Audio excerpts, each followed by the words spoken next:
Hello guys, welcome back again sa ating YouTube channel, The Action Man. Una sa lahat, may grab shoutout po sa lahat ng mga kakamping at sa mga hindi man mga kakamping. Kung interesado ka sa video ito, patapusin mo na hanggang dulo at huwag nyo kalimutan na i-like at i-share ang ating video para malaman ng ilan sa ating mga kababayan na nagtutulog-turugan sa katotohanan. So muli naman nagbabalik ang nag-iisa nyong host na si The Action Man para magbigay ng komentaryo at reaction sa mga mainit ng issue ng bayan. So ito ho mga ka-action, mga kakamping, no, may gusto lang ho ako na i-share sa inyo. Alam naman ho natin lahat na mainit, no? Mainit ang labanan versus Engineer Tuto Kausing to Senador Lito Lapid ho, mga ka-action, mga kakamping. So alam naman po natin kung ano ang pinaglalaban ni Engineer Tuto Kausing ho, no? So ito nga ho mga ka-action, i-share ko lang ho sa inyo kung gaano itinakwil o sinuklaman ni Percy Lapid ito si Senador Lito Lapid. Ito ho mga ka-action, panoorin po natin ito si Percy Lapid. Ito po ay ano lang po natin ito ha, ipagtanto-tanto. Bahala na ho kayo mag-samara. Yung tanong na kaano-ano ko raw. Kasi nga, hindi na tayo nasubaybayan. Dati ko hong kamag-anak, si Lito Lapid. Mangyari, binura ko na yan sa listahan ko ng kamag-anak. Kasi yung si Lito Lapid, walang kwentang tao yan. Ako na nagsasabi sa inyo. Marami tayong kahit papano na itulong dyan Nung panahon ni Ramos, diba? Panahon ni Ramos, kinausap ako nung isa sa mataas na opisyal ng PAGCOR. Inutusan siya ni Ginang Alice Reyes, yung chairman ng PAGCOR. Siya yung ang pinakamalapit doon na opisyal ng gobyerno. Director siya. Ang pangalan noon, Raul Gonzales. Ewan ko kung buhay pa yun. Yung naging amo ni Ding Generoso yun, yung sa charter change, di ba? Yung ginawang Secretary General ng Chacha, ditong sila Pimentel, tsaka nila Kuan. Amo niya dati yun, si Raul Gonzales. Yung Raul Gonzales na yun, naging press secretary ni Presidente Macapagal yun. Ngayon, panahon ni Ramos, PAGCOR siya, director. Etong si Lito Lapid ay si Raul Gonzales na salubong ko sa Manila Pavilion, yung dating Hilton. Kasi nga araw-araw kaming nandun sabi niya, binati ko at sabi niya, uy, mabuti nga pala't nagkita tayo. Pwede ba tayo mag-usap sandali? Nag-usap kami. Mangyari kasi, pinatawag kami ni Presidente Ramos, si Mrs. Reyes. Ang bilin sa amin, tulungan si Governor Lapid. Hindi ba kamag-anak mo yun? Noong kamag-anak pa siya nun Sabi ko, sabi niya, matutulungan mo ba ako na magkaroon ng appointment? Governor siya nun susubukan ko Sabi ko gano'n. Sige, bigyan ako ng calling card. Ang sabi niya, eto, sinulat sa likod. Kahit matutulog ako, pwede mo akong tawagan dyan. Kung ika nga makakapag-set ng appointment kay Governor. Opo, pumunta ako ng Pampanga, mga kaibigan. Pagpunta ko ng Pampanga, sinabi ko kay Lito na ganito, ganon. Di ba nagalit si Ramos dyan? Si Ramos, mabuti ganon mabait Mabait si Ramos in fairness. Di ba tinabig ni Ramos ang kamay niya, nagmamano yan? Natandaan ninyo? Siguro si Ramos na pahiya. Kaya ang ginawa niya, inamo niya si Lito Lapid. Pinuntahan ko doon sa Kapitolyo, sa Pampanga. Sinabi ko sa kanya na gusto siyang makausap at ang instruction sa PAGCOR tulungan ka sa iyong mga project. Gusto ka makausap. Ang sabi niya, o sige, ganitong araw niya, magkita tayo sa Shangri-La. Yun, dito sa Pasig, di ba? Sa may, Ortigas ba yan? Yan. Yung hotel. Meron kami anyang meeting dun eh. Mga gobernur eh. Ganun ba? O sige, punta mo ako dun sa venue. Hindi pa niya alam yung venue. Punta mo ako dun. Dun sa meeting. Tapos, kausapin natin. Di pinuntahan ko. Nakita ko, sabi niya, nandiyan na ako sa babae. O sige, punta tayo ron. Pumunta kami. Kasama pa yung sekretarya niya na kamag-anak din namin. Ngayon, upo kami. Ang kasama ko, sino ba kasama ko? 2 periodista kasama ko eh. Mga editor ng periodiko para makilala niya. Kasi alam niyo naman si Lito Lapid, tanga yan, di ba? Para may maitulong naman ako kahit papano bilang nasa media rin. Ngayon, kinausap siya. Dumating dun si Raul Gonzales. Sabi, sige, ganyan, basta kami, ang utos sa amin ni Presidente Ramos, tulungan ka dun sa iyong mga project, kung ano man yun. Di nag-iwahiwalay na kami. Nung time na yun, ako'y nagra-radyo, broadcaster ako dito sa Nation Broadcasting Corporation. Ano yan? Yan yung istasyon ngayon ni Kibuloy, yung Sunshine Radio.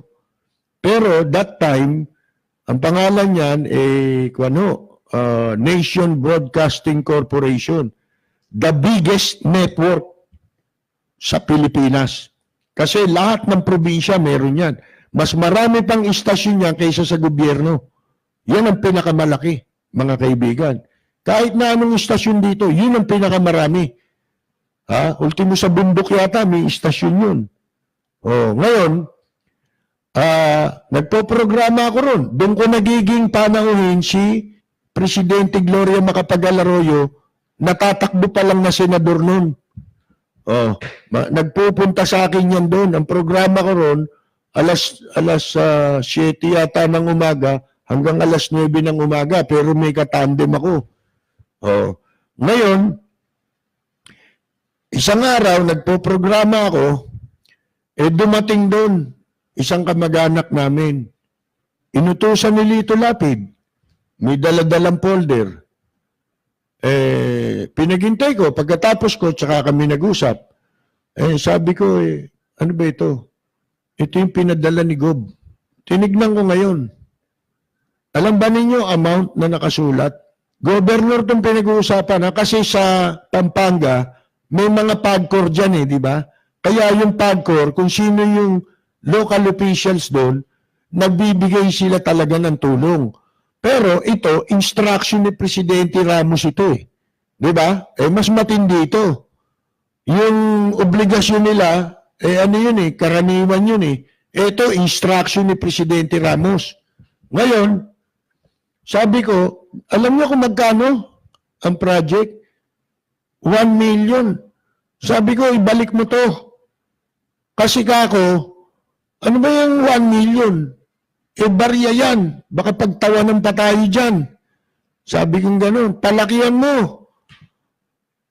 Sabi niyo yung kausap ko, nakamag-anak din namin, hindi, yan daw yung, yan daw muna.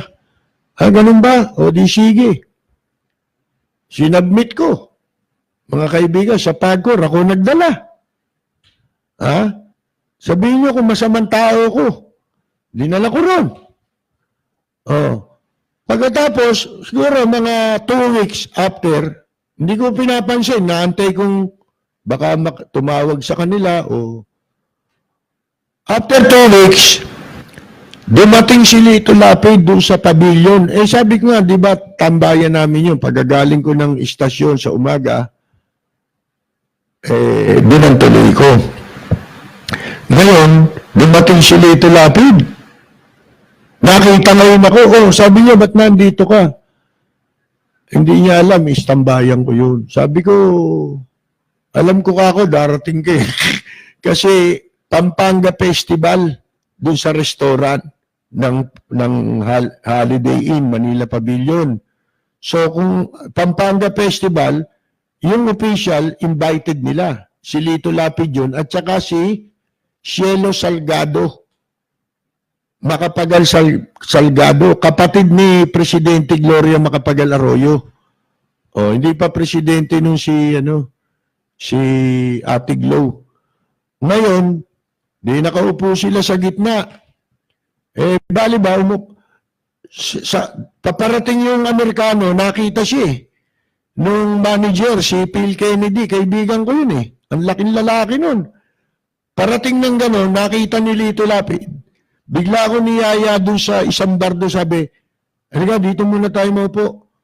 Yun yung inuupuan namin yung pinuntahan yung saan niya ako niyaya, yun yung istambayan namin, yung bar doon. Sa gabi, yun, inuman. Sa umaga, wala. Doon kami may standby.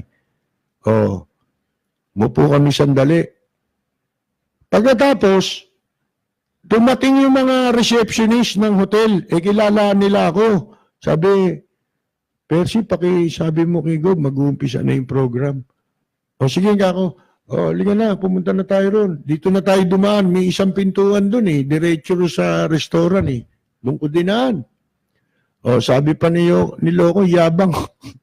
Nabubuisit ako pag maalala ko Kakalis dyan, kumain ka muna dyan. Loob ko, baka bayaran ko pa yung kinain niyo. Ngayon, sabi niya, diyan ka muna. Di sumama ako doon sa mga mukhang unggoy na tao niya, di ba? Nakaupo ko ron. Nakaharap kami. Sila, presidential table. Mahaba Si Lito Lapid nasa gitna at saka si Cielo Salgado Macapagal, vice governor niya. Yung Amerikano nasa may bandang ilang pa ang pagitan malayo-layo, malapit na sa dulo ng lamesa. Ngayon, nung unti-unti nawawala yung pagitan ni Lito Lapid at saka nung Amerikano, isa-isang nawawala na, tumatagal. Si Lito Lapid usog ng usog. Nung malapit na yung Amerikano, bigla siyang tumayo at sinenyasan ako. Di tumayo ako, pumunta ako sa tabi niya. Sabi niya, dito muna tayo. Kunyari, nag-uusap tayo. Di nanigarilyo kami. Magkaharap lang kami ganyan. Sabi ko, nakita ko si Mrs. Alice Reyes, yung chairman ng PAGCOR. Andiyan ka ako, si Mrs. Alice Reyes. Puntahan na natin para yung sinabmit ko na proposal nyo, aprobahan na. Di sabi niya, sige. Liga, punta tayo. Umakain si Mrs. Reyes, may mga kasama. Binulungan ko, sabi ko, ma'am, si Governor Lapido. Tumayo si Mrs. Reyes, kinamayan siya. Tapos, inayos ko yung upuan, tinabi ko. Hindi nagsasalita mga kaibigan Nung mga segundo na, binibilang ko yung segundo, hindi pa bumubuka yung bibig. Sabi ko, ma'am, ganito meron mo kami sinabmit na proposal, yung opisina ni Governor. Nung ganitong pecha pa sabi ni Alice Reyes, ako nang bahala. Abay, kinabukasan, tinawagan ako doon sa Hilton mismo, doon sa pavilion Pinepage ako nung PAGCOR. Di sinagot ko. Pumunta ko kayo dito dahil yung cheque ni Governor Lapid, pakikuha nyo. Ganun ba? Di pumunta ako ron. Baka lain ninyo. Naghintay ako mga 2 oras. Ang tagal, inip na inip ako. Tapos bumaba yung naganap, sabi, naku, Mr. Lapid, pasensya na kayo, nagantay kayo ng matagal kasi yung palang cheque ni Governor, na-forward doon sa Angeles, di ba may PAGCOR doon? Di na-forward doon. Di pumunta ngayon ako kinabukasan para maipaalam ko sa kanya. Pagdating ko sabi ko yung cheque ka ako na-forward pala dito. Kala ko hindi niya pa nakukuha. Hindi, sabi niya, sunog na Nagtaka ako anong sunog. Nakalagay sa pangalan ng foundation niya. Foundation mga kaibigan. Sunog na Ibig sabihin, wala na. Isipin mo yun. Di umuwi akong hindi man lang ako binigyan ng konting panggasolina, di ba? At least ako nagtrabaho nun Oh, number 1 kawalang yan. Di ba? Number 2, tinawagan ako ng mga kamag-anak naming matatanda at pinahanap daw ako ni Lito Lapid. Gusto kami makausap doon sa Kapitolyo. Wala pang Kapitolyo noon. Nagkaroon ng di ba, ginawa yung Kapitolyo. Nag-uopisina sila sa Public Works. Alam niyo sino kasama ko? Si Tita Carmen Ignacio. Inaya ko ron. Nagpunta kami sa San Fernando, Pampanga. May kasama kaming doon na kami nakita-kita, mga lolo namin, nalapid. Gusto niyang ipa-organize yung reunion. Wala man binigay na pera. Hindi kami pinagkape. Hiyang-hiya nga ako kay Carmen. Sabi, kamag-anak mo ba talaga yan? Hindi man lang tayo napagkape niyan. Mga kaibigan. Isipin ninyo yan, ang daming pangyayari. Nung mga ilangan yan, nandun kami. Pati yung namatay na tsuy namin, si Coy Rolly, yung pulis dati sa Quezon City, kilalang kilala yun. Ng lahat ng pamilyang Lapid, mga kaibigan. Dahil yun ang hingian nila ng saklolo. Yung meron sila mga problema. Ngayon, nagipit yan, di ba? Si Lito Lapid nung panahon ni Erap. Ginipit ni Erap yan yung damuhong yan. Meron kaming isang makapangyarihan tao na isinama namin siya ron. Sino nagsama sa kanya? Kami. Mga kaibigan. Di marami ng pabor na naibigay natin dyan. Hindi ko na maalala ngayon yung iba. Ibig ko sabihin marami tayo pinuhunan Ito ngayon, isang araw, panahon to ni Gloria. Yung mga panahon itong panahon na sinasabi ko sa inyo, yun yung lowest sa buhay natin. Kinalimutan ko muna yung profesyon na ito. Lahat kinalimutan ko. Nag-self-exile ako, kasama ko, pamilya ko sa isang probinsya. Ngayon, itong kapatid ko, doon sa kanilang pahayagan, dumating si Lito Lapid doon at nakasalubong niya. Nung magkasalubong sila, ang tanong agad sa kanya, si Percy, nasaan? Nandun, wala ngang trabaho yun papuntahin mo sa akin. Nakarating ngayon sa akin, sinabi ngayon ng kapatid ko na, yung pinapupunta ka ni senador na to senador. Mga kaibigan, kilala pa pala ako ng damuhong yan. Di nagplansya ngayon ako ng damit ko, di ba? Totoo yan, walang-wala ako. Inayos ko lang sarili ko dahil, siyempre, Senate yun, nakabarong ka man lang, di ba? Suot ko barong na puti. Pilansya ko pa yung damit ko. Naka-gel pa ako mga kaibigan pagpunta ko ng Senado, akala nga, congressman ako May pinuntahan muna ako isang tao dun sa McDonald's, yung ini-standby namin. Yun, staff dati ni Senador Arturo Tolentino, matanda na yun si Gaspay. Kilala siya sa Senate. Nagpasama ngayon ako sa kanya. Samahan mo ako doon, pupunta lang tayo kay sige, kay Lito Lapid, sige, samahan kita. Sinamahan ako. Eto na ngayon. Pumunta ako. Pinapasok naman ako. Pagpasok ko sinalubong naman ako. Umupo naman kami sa isang may lamesa. Kabarong ako siyempre. Ngayon, may pinakain pa ako ng 3 pirasong langgunisa na kasinlaki ng hinlalaki lang. Sabi, yan niya bigay ni Senator Magsaysay. Galing sa Spain. Ganun ba? Masarap. Di kain dito. Sabi, ano bang kako, wala akong trabaho ganun ba? Sige, tayo na kami. Wala siyang sinasabi. Pag tayo namin, lumabas na kami. Sumusunod yung abogado niya, buti nga namatay na yun Si Galang ba apelyido nun? Walang Galang Di sumunod sa amin, kasama ko si Matandang Gaspay. Ba, inabutan ako ng pera sa kamay. Sabi ko, ano ito? Di, bigayaan niya ni Senador. Nung tignan ko, 2,000, mga kaibigan.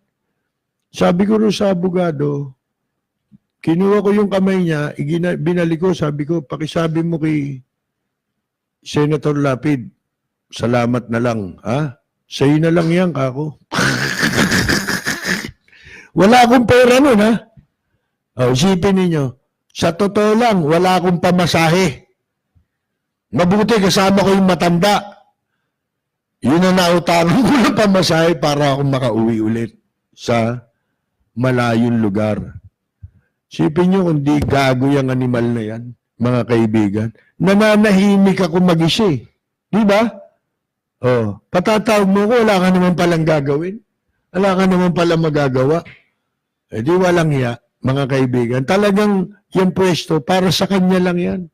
Para lang sa pamilya niya, mga kaibigan.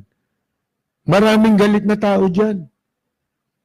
Sa totoo lang, ang tawag sa kanya, walang utang na loob. O, ngayon, sabihin ninyo, kung kayo si Lito Lapid, ha? Ituturing niyo ba akong kamag-anak?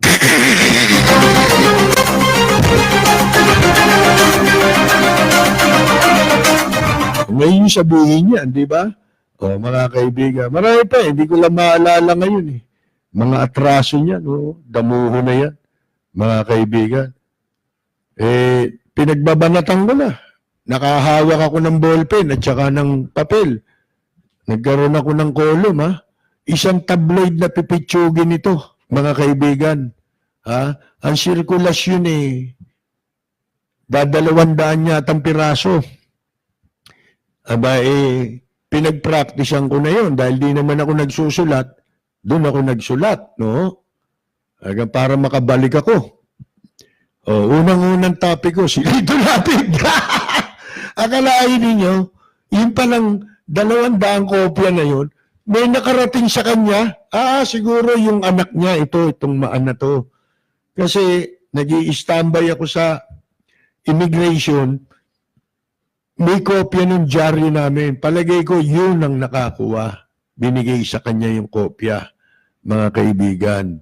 Kaya nung magkita kami sa Senado, akala ko hindi nabasa.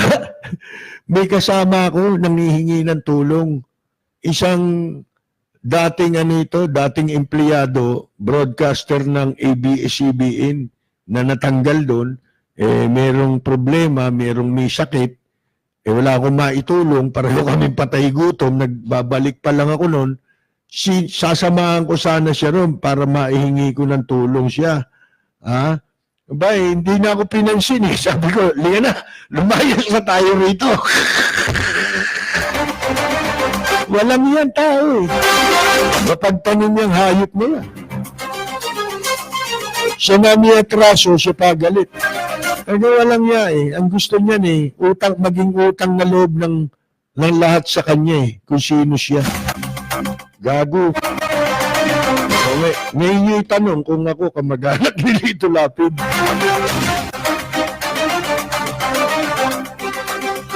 Bueno, mga kaibigan, kailangan natin magbasa-basa rito kahit papano ng mga pagbati at ng ilang mga reaksyon. Minsan gusto ko maiyak eh, pag naalala ko mga pinagagawa sa akin yan, mga kaibigan, pang-aapi. Ha? Hindi ba pang-aapi yun? Ha? Walang yan tao yan. Sipin mo. Ito. Batiin natin to si Kaani Flormata Saludes na ating pong katropa. Siyempre si Kaenyang Mina, binabati rin po natin, katropa natin. Sandali, dito mahaba na eh. Dito ko na umpisa. Si Arlene Tañedo Barrias, katropa natin sa Amsterdam at ang kanyang husband na si Ramon.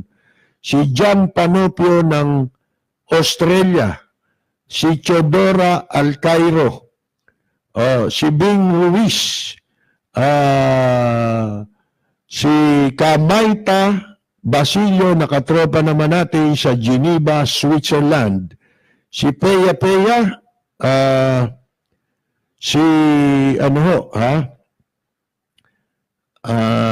Raul Villanada. Oh, ano natin yan, katropa rin natin yan. Si Freddy Datu, katropa nating Jorge Beichong ng Tokyo, Japan. Narciso Santos.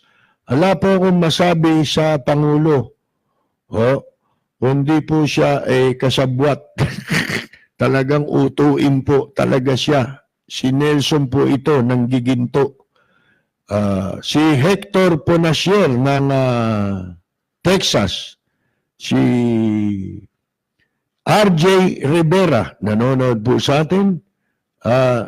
Katropang Susana de los Santos. Si June Ferrin. Si Reynaldo Bonifacio ng Bandang Halimaw. Diyan po sa sila ngayon, sa California. Kababalik lang. Si Eric Moico. Si Cyril Belen. Ano to? Nakikinig daw po siya habang nagmamaneho, si Cyril Belen, sa Fremont, California, papuntang Antioch, California, after spending Thanksgiving dinner with my mother and siblings. Sipin mo doon, malayong driving yan, di ba? Fremont hanggang Antioch. Si Silvio Lugarte, Rosita DC na ating pong katropa, Edgardo Lim, si Reddy San Miguel, si Tito Cabangon, at ang kanyang may bahay na si Gloria Cabangon ng Chicago, Illinois. Si Willie de la Cruz. Si katropang Susana de los Santos, siyempre sa bayan, FB Live na, nakikinig pa sa radyo. Si Mary Dumago Matira. Si Ella Gonzalez. Si katropang Rosita DC. Si Rudy Santos ng Bandang Horoscope. Nasa po yan, California. Nanonood naman from San Bernardino, California, si Reddy San Miguel. Si Leds Chulbo na musician, no? Si Joel Diaz, Buenos Dias, ng Italy, si Joel. Katropa natin yan. Si,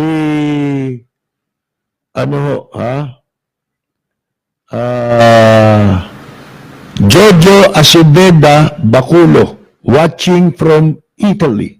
Ayan po, Si, Carolina Luge, nakatropa natin sa Italy din po yan, mga kaibigan, no? Mga katropang Lapid Fire. Levi Panahon,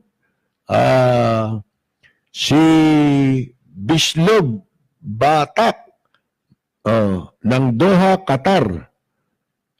Si John Alchanaig. Ano ba yung Gen na yun? General? Si Bing Enriquez, nanonood din po. Si Paulman Punzal.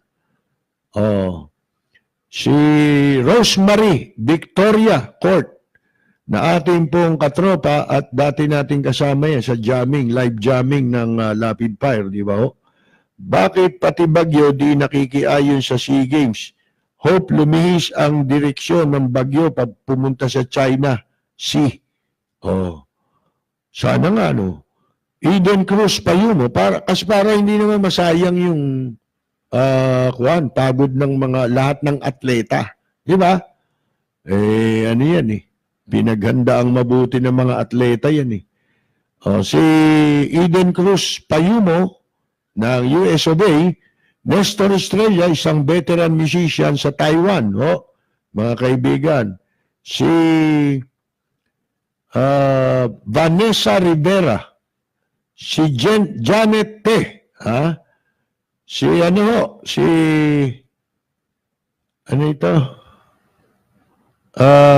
Jose Hulba Papilla Jr. Kapersi, Anak, tatay, magpapaalam po ako sa iyo. Ano to kwento? Ako po ay lalaban na congressman at senator sa susunod hanggang ako po ay maging presidente. Sabi naman daw ng ama, anak, kailan ka pa natutong magnakaw? Si Ricardo de Guzman, sana lumis daw ang bagyo. Yun. Leonilo Baculanlan, mukhang hindi lilis pero wag na lang sana lumakas kung hindi lilis. Si Gina ng Maynila, binabati natin Si Ricky Valero ng Pulilan, Bulacan. Si Silvio Lugarte, nanonood from Toronto, Premium Outlet. Si Freddy Mariano, si Yage Maravilla, si Joe De Lemos, Martiniano Santiago. Kaya antay ko kung sino kakapihan tao o kakampihan. Kalyado, hanip na buhay. Si Emilski Zapata Sablan, Ricky Alfonso, si June Minda Macaraig, si Luningning Mabasa Barawid, si Aurelia Lisa Manligues, si Napoleon Gasga Pollero ng Riyadh, Kingdom of Saudi Arabia, si Derek Barry, si Alain Joseph Robles Morris,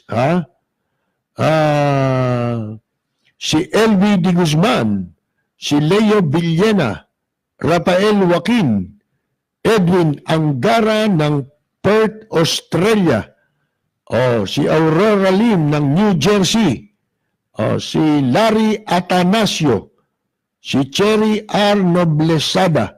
Papasalamat ako na may ganitong programa. Itong programang para sa mga taong mayroong broad-minded or open-minded, especially may common sense. Salamat, Cherry. Si Lloyd Dantes Casal, si Janet Ikeda, si Telma Graves, si Christopher Canyalita, si Mark Irene Carl, Emmanuel Celso ng Rancho Cucamonga, California, si Diana Sayas Kirante,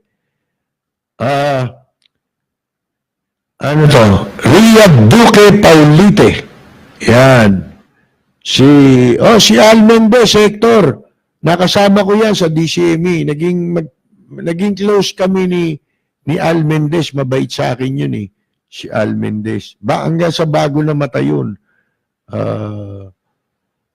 Nagkasama pa kami bago siya namatay. May iniwan pa sa akin yan Hanggang ngayon, hindi ko iniinom yun Ang tagal na nun, Sipin nyo. Lem Mijares, binabati natin si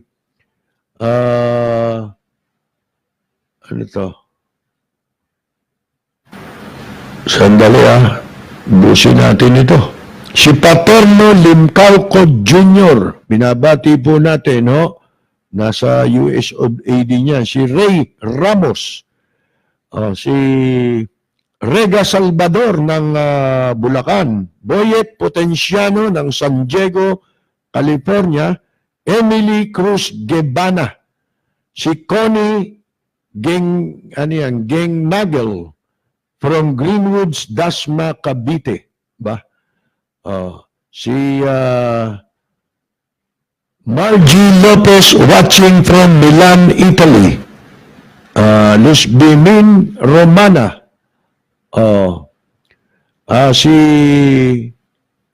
Mamalaw Game Farm, si Nars Chio, si Ricky Idol Relosa ng PBA, mga kaibigan, nasa US of A. Mirna Guillermo, Elizabeth Amante ng Paris, from Paris, nanonood sa atin. Si Luciano San Felipe, naku, nakalimutan kong pagbabatiin ito. Sandali iwanan ko yan. Ito, meron akong mga message dito Yun nga, si Lilian Cato Ruiz, salamat sa sulat mo, sa tanong mo. Nasagot ko sana. Si Butch Legaspi ng California, USA. I'm a big fan here in San Francisco Bay Area. I admire you calling spade a spade without hesitation. I admire your stand on issues on good governance, which most politicians in the Philippines are not knowledgeable or concerned about. Araw-araw, I watch your, you on YouTube. Mabuhay ka. Salamat po, Mr. Butch Legaspi. Si Rufino Salcedo ng West Covina, binabati rin po natin. Si Mimi Vasallo ng California, bago rin daw po siya nating tagapakinig. Si Liam Wu.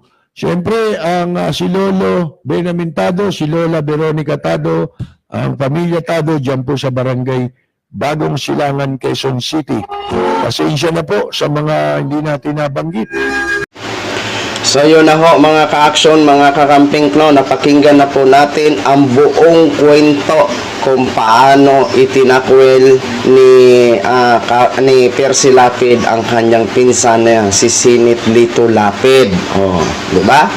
Nangyayari naman ho talaga yan sa mga totoong senaryo po yan na minsan may mga magkakapatid ho, sa mga magkakapatid ho nga talaga, example na natin sa mga halimbawa sa magkakapatid, nagkakasamaan nga ho ng loob. Dito pa kaya sa magpinsan, no? So ngayon, alam na natin ang buong kwento. Kayo na lang ang bahala mag-summary, no? Pero aabangan ho natin ang laban ni Engineer Toto Kausing kung siya talaga ang tinutukoy ni Senator Lito Lapid doon sa nasabing hearing. Kasi uulitin ko, wala naman binanggit si Lito Lapid kung sinong vlogger ang tinutukoy niya. Pero kung halimbawa itong si Engineer Toto Kausing, abangan ho natin ang susunod na mga eksena, no? Kasi kung siya, kasi palaban naman ito si engineer, no? Kapag may ebidensya, talagang malakas talaga ang loob, di ba? Kasi maniwala kayo sa hindi isusubo ni Engineer Toto Kausing ang kanyang buhay kung wala siyang sapat na batayan. Pero sa ngayon, neutral ho tayo, di ba? Kasi hindi pa natin alam ang buong kwento, no? Malalaman ho natin yan kung sa susunod na mga araw kung ano ba talaga ang totoo, di ba? Kasi may hamon ito si Senador Lito Lapid na kapag mapatunayan na involved siya sa nasabing pugo sa Porac, Pampanga, is magre-resign siya sa pagkasenador, no? At sana ano po natin yan, di ba? So yun lang mga ka-action, no? Gin-share ko lang ho sa inyo. Maraming salamat po sa ating mga viewers Luzon, Visayas at Mindanao all over the world. Ako po ang inyong likod, si The Action Man. Have a good day, everyone. Beautiful.